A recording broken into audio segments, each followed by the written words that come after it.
Absolutely. And you know what, man?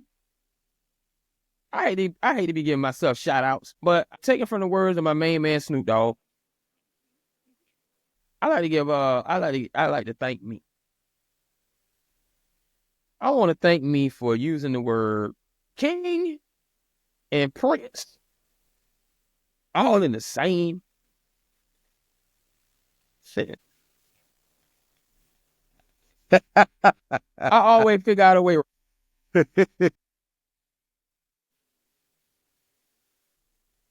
Was Prince, like somebody asked me, and you know where I'm going, Prince or Michael Jackson?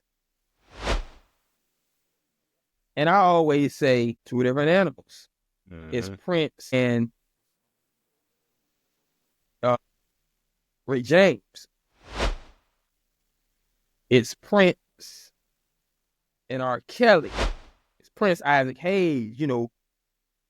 And that's not to say Mike didn't write music.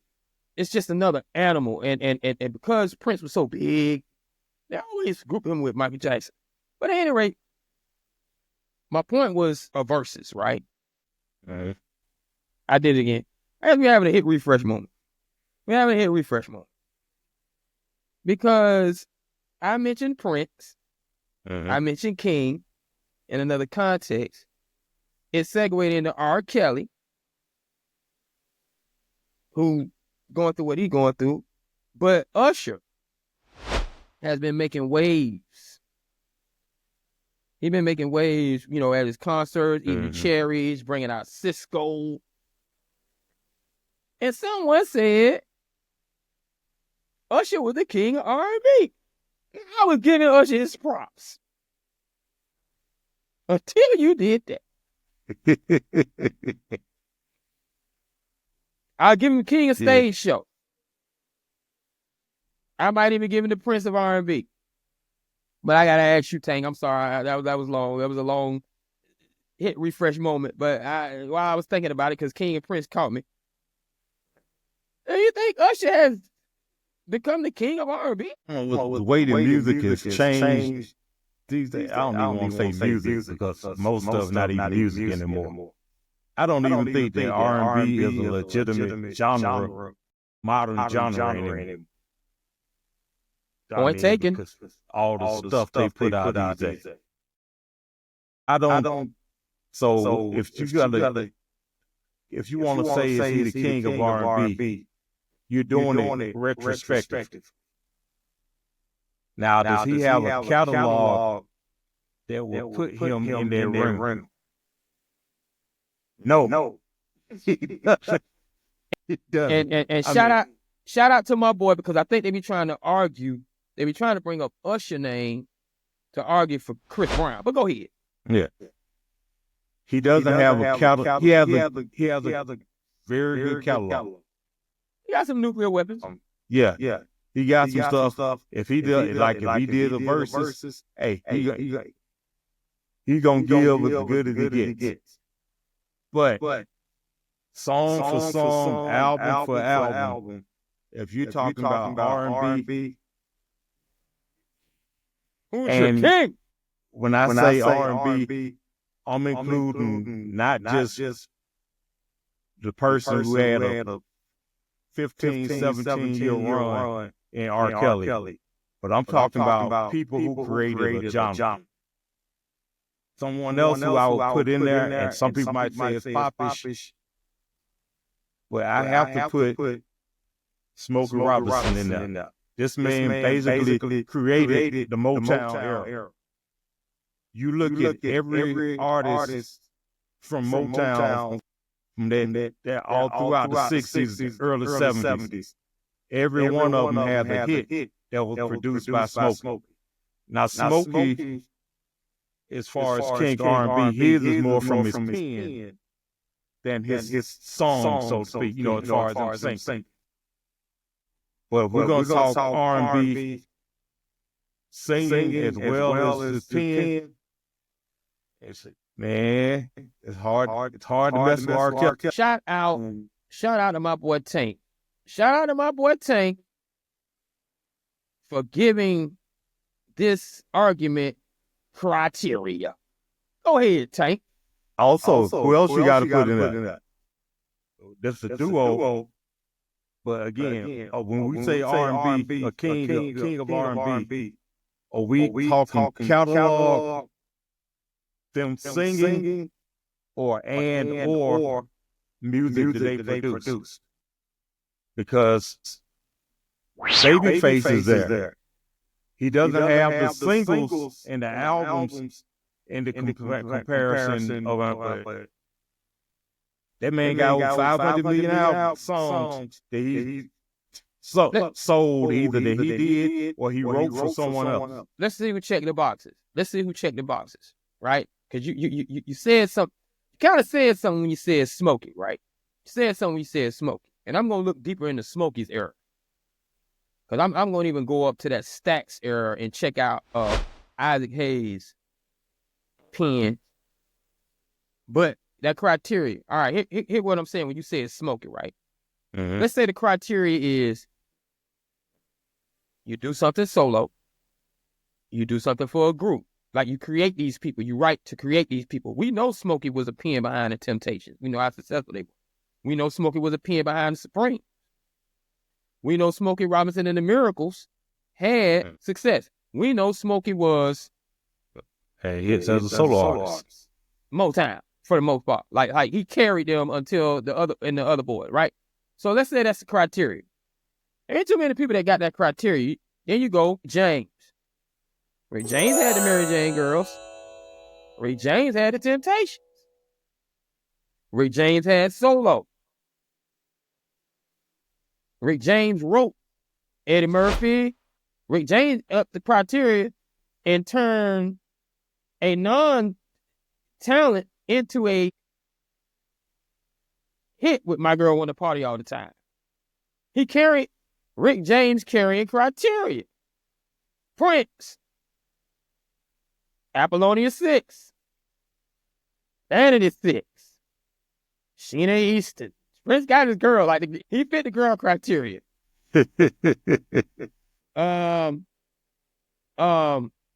Solo, we already know.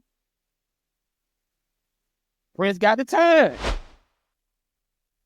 He's got the whole Minneapolis sound. The whole Minneapolis sound. We can say you take a city.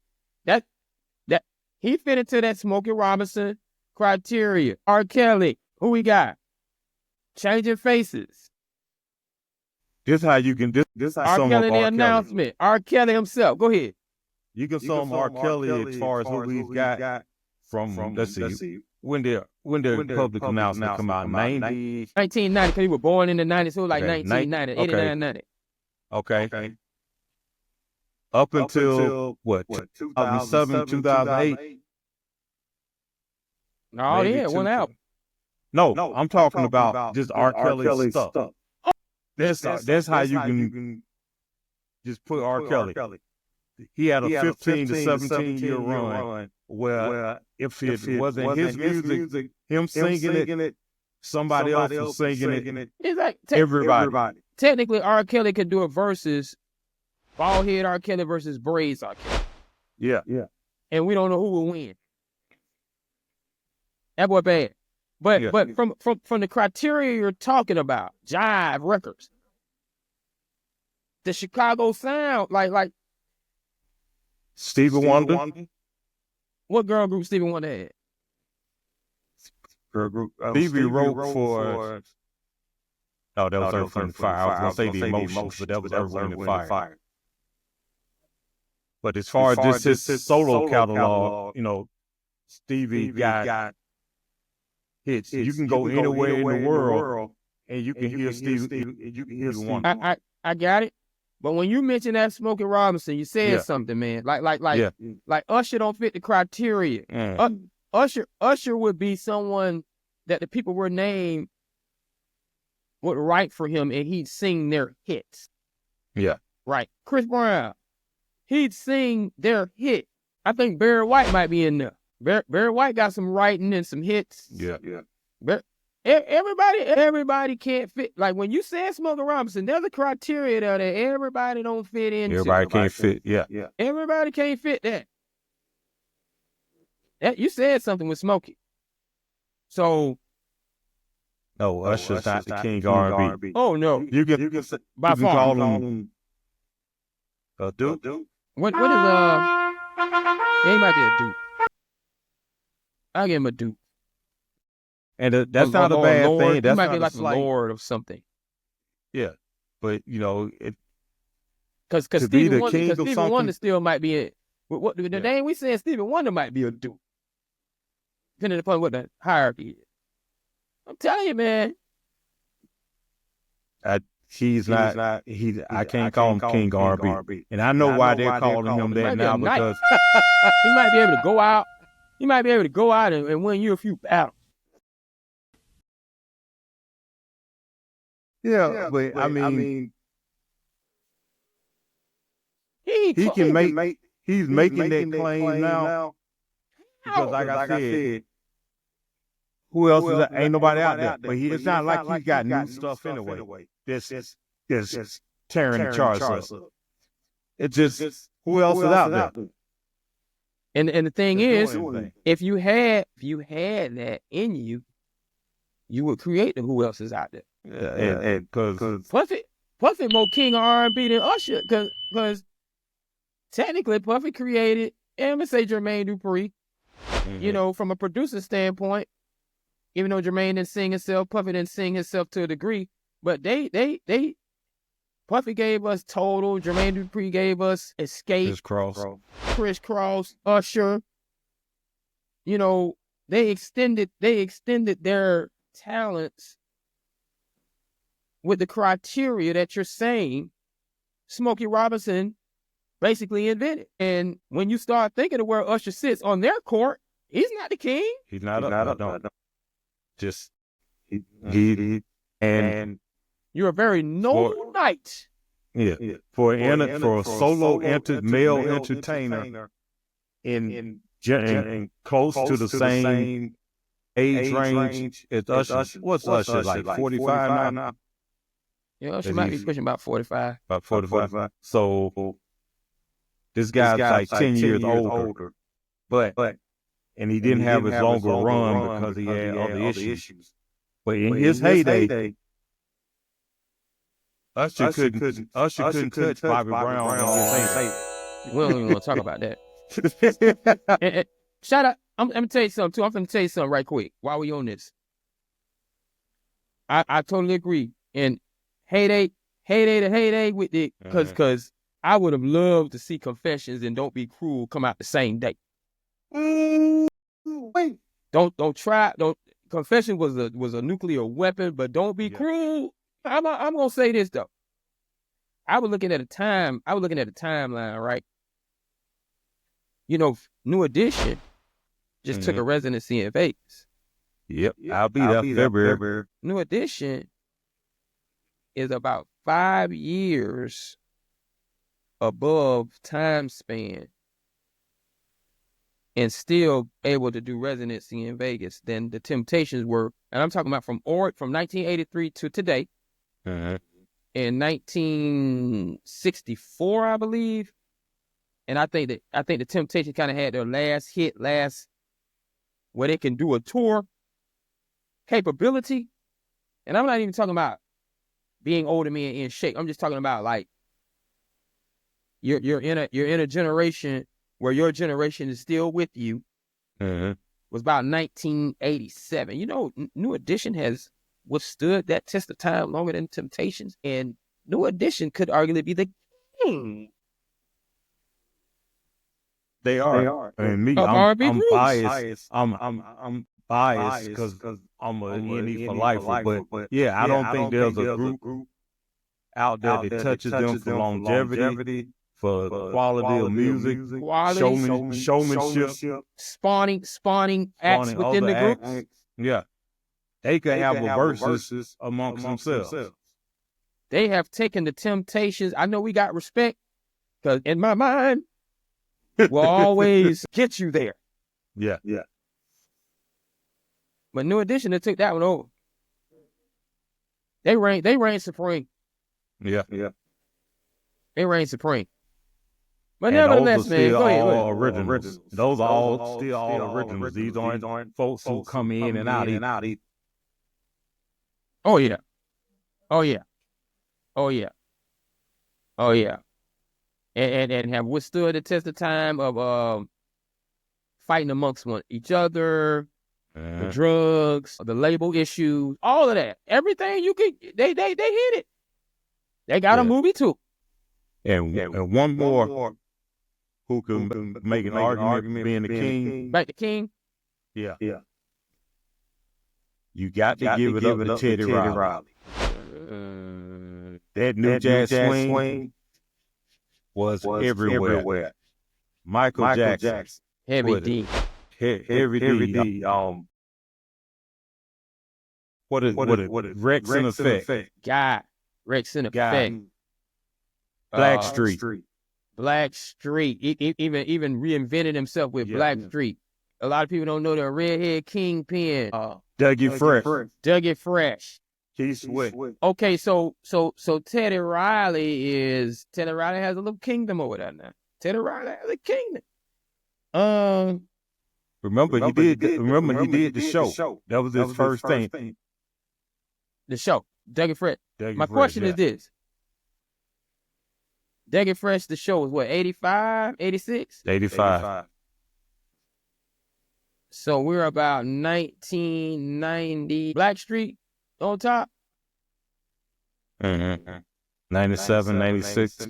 And then Teddy Riley might be kind of fizzling out, right? From the stronghold. Is that a longer stronghold than R. Kelly? Not a longer one. It ain't a long one. But he's got a whole bunch of hits. He got a... You could easily argue, because Teddy could, and say, hey, going in the 90s, R. Kelly was Aaron Hall. You kind of take that from me a little bit. And you got that vibe, had a New Jack Swing to it. So you could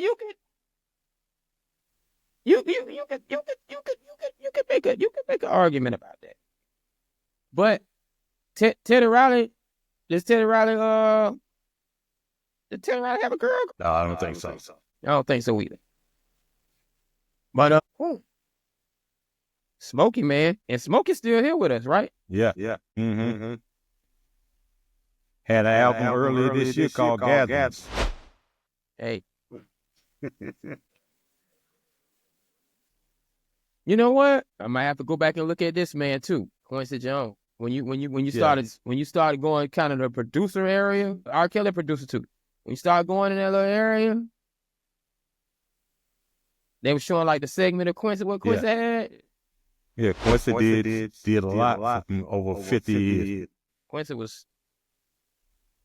So Quincy might start hitting us with some jazz.